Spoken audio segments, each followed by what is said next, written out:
Hi guys, welcome to coding.png. Today is our day 18 of 75 days coding challenge. Today we will see map function in Python. So this is the syntax of map function. Map and in that we have to pass as a parameter that function name and the list on which we want to perform some operations. Okay, so why to use map function and where exactly when we use this map function. So let's take one example or a scenario and let's understand where and how we use this map function. So now I have to find a square of I have let's suppose I have list. Okay, my list, and in that list I have a few values. Okay, let's suppose a big list I have, and now I want to find out the square of each value in it. Okay, so how I can do that? There is one possible way. You can iterate using the for loop for each number in my list. Okay, and then do the square root of that. Like that we can do. Okay, let's print it out and see, run the file. My file name is map.py. Okay, so now we can see 1 square is 1, 3 square is 9, 5 square is 25, like that we can get. But it's very it's not a good practice to every time iterate through, okay, or use a for loop. It increases the complexity of the program. So instead we use a map function. Okay, so let's define first method that calculate the square and takes one number as a parameter.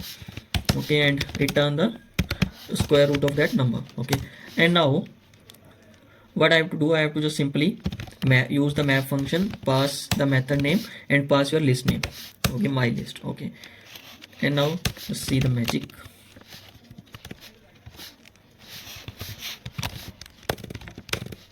Clear the terminal, run the file again. Okay, so we have to print it out, the result. Okay,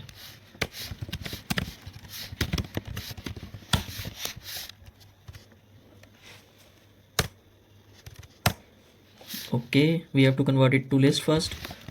Convert, do the typecast, and then run again. Okay, so you can see it return us the list of square roots of the numbers which we want. Okay, so this is how we can use this map method. Okay, let's take one more example. Let's define a new list. Let's suppose I have one list. Okay, and in that I have numbers in string format. Okay, like this. 1 is a string, 2 is a string here, and 3 is a string. So I want to convert all these numbers, all these string numbers, into integer numbers. Okay, how I can do that? I can do that using a map method here. So what I have to do, I have to map that. What I have to do, I have to convert it to integer. Okay, pass the list here.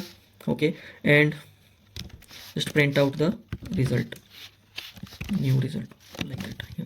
Take it. Okay, and then print out new result. New result, again we have to convert it to the list or desired, do the typecasting. Invalid literal for int with base 2. Okay, so it's wrong string I passed here. Now clear and run again. Okay, so as you can see earlier, let's print out what we have before doing this casting, before using the map method. Let's print out my new list. Okay, so you can see earlier I have string values in my list. Now I have integer values in my list. So there are lot of scenarios there we have to use this map function. So yeah, this is very you can say a common thing we used to do instead of the for loop in the Python program. So we used to prefer this map method. So just remember it. Thank you for today.